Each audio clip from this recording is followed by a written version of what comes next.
In this bizarre universe, godlike beings known as Eldritch Gods exist, so absurdly powerful, they can break a human's brain just by high-fiving them. And in the middle of this cosmic chaos, we've got Lind, our immortal, overachieving interdimensional wanderer who's been alive for millions of years. This dude mastered the supreme law of the world and became a walking, talking Google, yet there's one thing that keeps him up at night. Why is he the only one who can't die? Like, bro, what's the secret? To fight the evil gods, Earth summoned time travelers. Cool idea, right? Except, all of Lind's fellow travelers aged into crypt keepers and died of natural causes. RIP squad. This heartbreak led Lind to build the Shrine of Reality to bury all his homies. Yeah, it's tragic. But wait till you hear what he does next. Cut to present day, Lind's pulling off a summoning ritual. He chants some magical mumbo-jumbo, and bam, a weird-looking, ominous gate appears. He looks this supernatural door straight in the eyeballs, metaphorically, and says he's got one wish, to finally get some action in his life. And not just any action, the action. The gate, instantly flustered. Lind keeps going,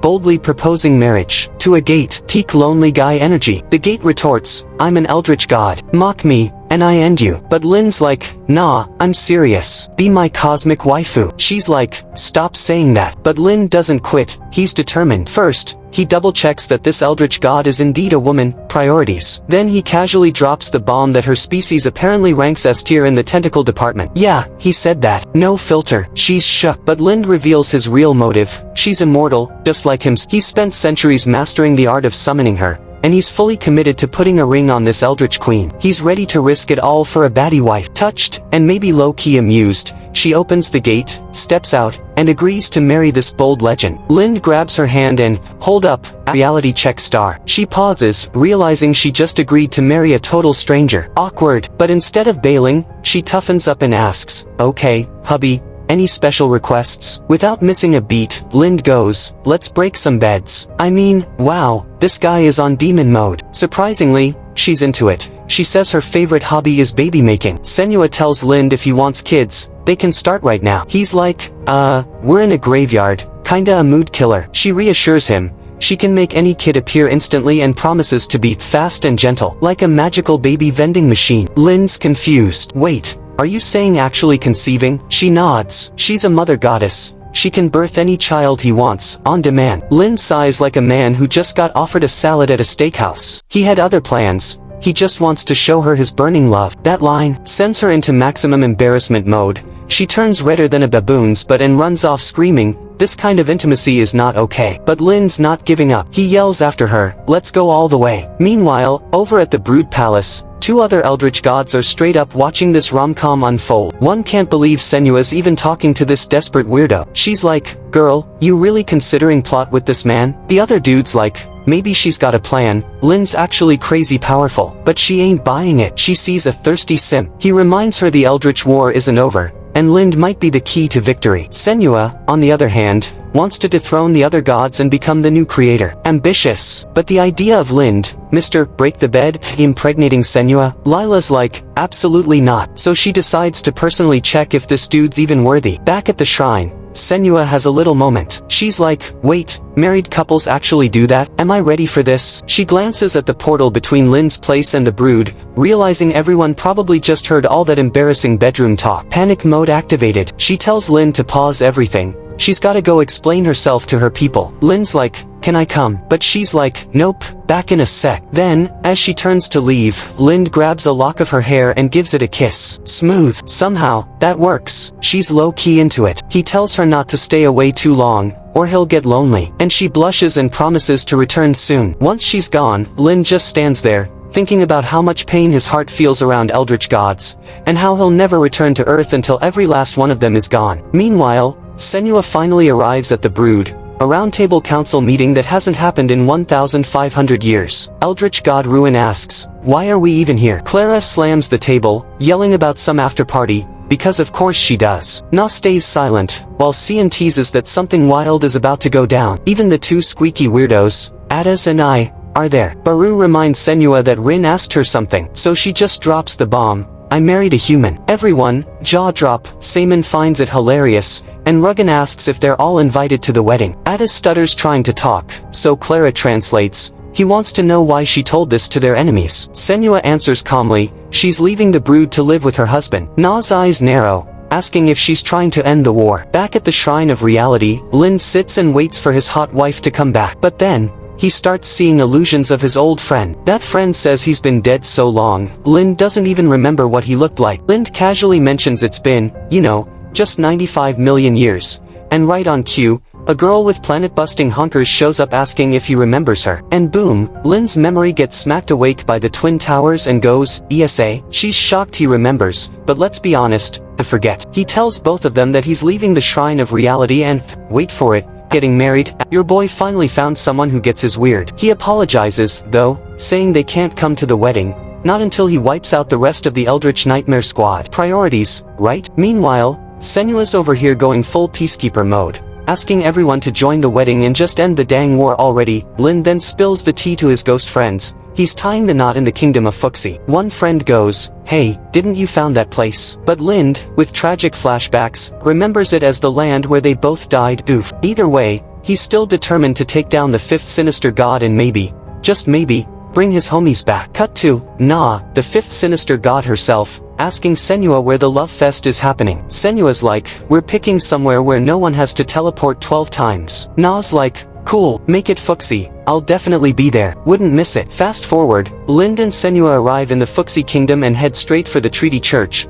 a place where lovebirds sign the official papers. A nun named Maria pops in, all smiles, and asks how she can help. Lind holds Senua's hand and declares, we're newlyweds, here to make it official. Maria gives them the classic side-eye like, y'all are calling yourselves married without registering, and takes them to the jury, who'll decide if they're legit or just role-playing. Lind whispers to Senua that marriage is a big deal in Fuxi, and she's like, okay, Mr. Encyclopedia, how do you know this? He flexes, his friend actually founded this very church. Legendary. Now in front of the jury, one juror asks Lind how much Supreme Trip, aka cash, he has. Lind, dead serious, goes, none. Broke as ever. Senua backs him up, she's never even seen money used. Another juror asks if they've got any assets, maybe a stress-free lifestyle. Lind's like, I have a house, and Senua adds, I've been there. It's cozy. They press for details, and she starts romanticizing. You can see the stars, feel the breeze. Now they're wondering if this place has a transparent roof. Senua's like, nope, it's an open-air house. Maria's jaw drops. Wait, open air? They ask what's around the house, and Senua casually says, oh, just a bunch of flowers, and tombstones. The jury's like, tombstones? Senua explains the graves are special to Lind, and as his wife, she treasures them too. Ah, spooky and sweet. But now the jury girl's suspicious. She asks how long Senua's known Lind. Senua, since yesterday. Jury, record scratch, marriage denied. Then things get weirder. She brings up this whole mess about women who got manipulated by followers of an evil god. Lind's like, wait, are you accusing me? Senua's worried now. What if her identity gets exposed? Maria adds that if Lind were a cultist, he wouldn't have a sausage. We're assuming that slang for real husband vibes. We hope. Senua gets curious and asks Maria to spill the tea on the flame cult. But Maria's on edge. She starts going into detail and nearly outs herself before catching her slip-up. Meanwhile, Lind jumps in like a hero and calls it all a big misunderstanding. Senua lets out a breath. If they'd been exposed, she would have had to wipe them all out. Yikes. Lind then decides to wing it and says Senua is a malevolent deity, pause for drama hunter. She glares, ready to drop divine wrath on him, until he finishes the sentence. He pulls a full anime flashback monologue, saying she saw cultists slaughter her loved ones and now lives for vengeance. It's a total improv, but it works. Maria even tears up. Senua rolls with it, nodding like, yep, exactly what he said. Then, Lind leans in and says her hair's tickling his face. She flinches, goes full tsundere, and yells, I'm not embarrassed. Girl, we see that blush. Maria buys every word. She explains the flame cult worships a self-proclaimed, chaotic flame king, a weirdo obsessed with creating a harem of baddies. Apparently, he brainwashes girls and makes them terrified of dudes. Real charming. Cut to somewhere creepy. The Flame King's lackey is purifying imprisoned hotties, declaring that once they're burned by his flame, they'll be loyal for life. Suddenly, another girl pops in and goes, wait, this is what the king wanted me to do. They start arguing, then team up. Turns out, both are scheming to recruit more girls to summon their king back. Because once he returns, her vengeance begins. The girl from earlier says it doesn't matter who has authority anymore and reveals her name, Lila. She wants Senua to understand something important. Guys like Lin don't deserve her. That hits the lackey hard, realizing Lila might be into Sue too. Eventually, the girls drop the cult accusations but still refuse the marriage registration, handing over some thick books full of marriage laws. First rule: they need a house big enough to raise kids. She even shows them houses on sale. Senua sees the 30 million rune price tag and asks Lind if that's cheap. Lind nearly faints. Back in his day, houses were 200,000 runes tops. Now, they could barely afford a bathroom. Then comes income. They need at least 1 million runes annually. The girl suggests they become adventurers, take on high-reward missions, and get a loan afterward. Walking out of the church, Senua clutches Lind's sleeve, wondering why getting married is so complicated. To her, it's just about the two of them. She thinks it'd be easier if everyone just became her followers. Then they'd all celebrate the union. Lind calms her with a head pat and says that when she accepted his proposal, they were already inseparable. He reminds her that their troubles aren't about love. It's just because they're from another world. Senua takes that to heart, but Lin still feels bad for the folks she accidentally frightened in her earlier outburst, so he goes to help them. Later, the two visit the guild to register. But bad news: the receptionist got kidnapped by the cult. Furious, Senua wants to go full rampage mode, but Lind keeps it cool and asks the old man if there's another way. Turns out there is, but it involves showing strength. They're taken to the training ground for 2 tests. The old man is still explaining the first one when Lind casts a spell and shatters the crystal instantly. Senua is impressed, and the old guy is stunned speechless. Lind casually tells him to skip to the next test, letting Senua go first. The second test is a combat evaluation, but as soon as Senua gets fired up, the old guy sees his life flash before his eyes and fast-forwards everything, handing over their silver adventurer badges without even testing her. Senua tries to argue she hasn't taken the test yet, but the old man just wants a photo. She's still caught up on the missed test, while Lind pats her head again, promising she'll get her moment soon. When she hears "photo," she panics, thinking they might be asked to kiss, and ends up tying Lind up with her tentacles. Once the photo's taken, the old man is weirded out by the scene and starts questioning who they really are. Lind, worried the guy might know too much, considers erasing his memory. The old man, terrified, starts begging for his life. Later, they roam the town with only enough money to buy bread. Lind grabs some clothes for Sue, saying they'll be useful for their mission. She agrees to try on typical human outfits. After a while, she comes out with a dress, and Lind suggests a veil would go well with it. She asks if she can go outside in it, but Lind tells her to change. It's now his turn to try cross-dressing. Senua is horrified, questioning Lind's growing list of strange hobbies. Lind shrugs it off, calls the look a honey trap, and tells her to keep trying more clothes. She ends up picking a few daring outfits, each one barely containing her blessings, and Lind is totally nosebleed mode. That night, they hit the city streets and spot cultists marching. Senua recognizes the fog surrounding them and its familiar aura. The leader steps forward, removes her robe, and announces the king's resurrection is near. Senua notices she looks just like Na, and Lind wonders if it's due to the evil god's authority. Senua asks how Lind planned to sneak in, and he credits the disguise. Apparently, anyone who bought clothes from that shop gets cult invited. His old friend once told him, "When in doubt, cross-dress."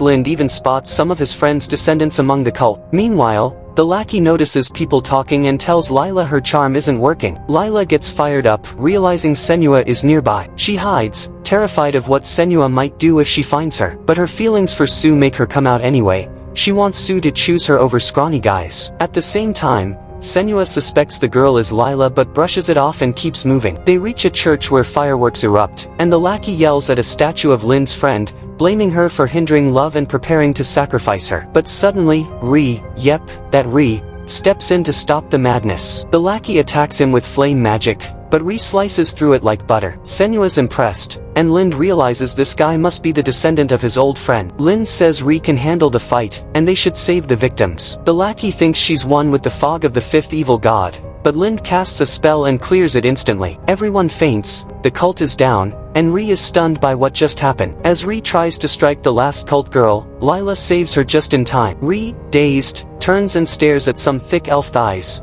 Tentacles fly at him, but Lind appears and blocks the hit. Senua slashes the rest. Ri, now love-struck, falls to his knees and proposes to Lind, thinking he's a beautiful woman. Senua shoves him aside. Lind's hers, and agrees and even flashes his peanut to prove he's a dude. Ri's shocked but still calls him noble and beautiful. Senua wonders if all men are this dramatic with proposals, and Lind admits he had to do the same. Ri finally gets the hint, backs off, and formally introduces himself as a Knight of the Empire and part of the Salvation Society. He asks if they've heard of time travelers. Lind cuts in, saying he's the founder of the Salvation Society, but Ri thinks he's just another nut job. Ri then says he can only share secrets if Lind passes a test. 3 secret words. First one, Blue Demon's boots. Lind, Chelsea. Second, I'll give you some instant noodles. Lind, I only eat bok shane noodles. Third, why can't he have a look? Lind, if he looks again, it'll explode. Ri is impressed, even more so when Lind acts out the cheeky moves that go with it. Senua can't understand a thing and writes it all down. She asks if there's a deeper meaning to the code, but Lind says it's just old-time traveler humor. He shoos Ri away and holds Senua's hand, saying he'll teach her all the secret phrases later. Ri then shares real intel. The 5th evil god disappeared from the forest, and the Burning Order cult started acting up around the same time. He's investigating the connection, and now, he wants their help. Things are heating up, and trust me, you don't want to miss what's coming next. Hit that subscribe button and turn on the bell so you're not the last to know when it all goes down. Until next time, stay curious, stay decoding.